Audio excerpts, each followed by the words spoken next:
गाय और शेर की कहानी। एक पहाड़ी के नीचे रामगढ़ नाम का एक गांव था। गांव के सारे जानवर हरी घास खाने के लिए सुबह उसी पहाड़ी के ऊपर बसे जंगल में जाते थे और शाम होते होते घर वापस आ जाते थे। हर दिन की तरह लक्ष्मी नाम की एक गाय अन्य गायों के साथ उसी पहाड़ी के जंगल में घास खाने के लिए गई हुई थी और वह हरे घास खाने में इतनी ज्यादा मगन हो गई थी कि वह कब एक शेर की गुफा के पास पहुंच गई उसे पता ही नहीं चला। शेर अपनी गुफा में सो रहा था और वह पिछले 2 दिनों से भूखा भी था। जैसे ही लक्ष्मी शेर की गुफा के पास पहुंची, गाय की सुगंध से शेर की नींद खुल गई और वह शेर धीरे धीरे गुफा से बाहर आ गया और गुफा के बाहर गाय देखकर वह बहुत खुश हो गया। शेर ने मन ही मन सोचा कि आज उसकी 2 दिनों की भूख मिट जाएगी और वह इस गाय का ताजा मांस खाएगा।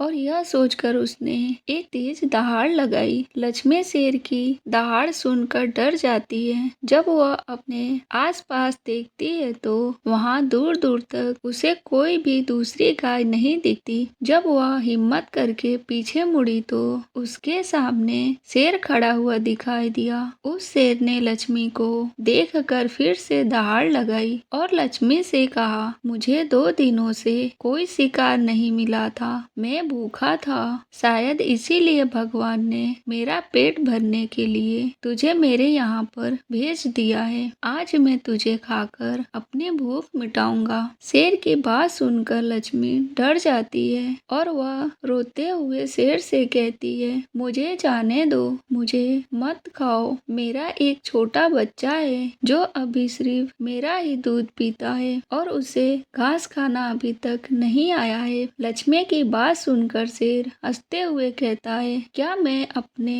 हाथ में आए शिकार को ऐसे ही जाने दूं? मैं तो आज तुझे खाकर अपने 2 दिनों की भूख मिटाऊंगा। शेर के ऐसे कहने पर लक्ष्मी उसके सामने रोने लगी और विनती करते हुए कहती है, आज मुझे जाने दो, मैं आज अपने बछड़े को आखिरी बार दूध पिलाना चाहती हूँ और उसे बहुत सारा प्यार करना चाहती हूँ। कल सुबह होते ही तुम्हारे पास आ जाऊंगी और फिर तुम मुझे खा लेना और अपना भूख मिटा लेना। शेर लक्ष्मी की यह बात मान जाता है और धमकी देते हुए कहता है, अगर कल तू नहीं आई तो मैं तेरे गांव आऊंगा और फिर तुझे और तेरे बेटे को मैं खा जाऊंगा। लक्ष्मी शेर की यह बात सुनकर खुश हो जाती है और शेर को अपना वचन देकर गांव वापस चली जाती है। वहां से वह सीधे अपने बछड़े के पास जाती है और उसे दूध पिलाती है और बहुत सारा प्यार करती है। फिर बछड़े को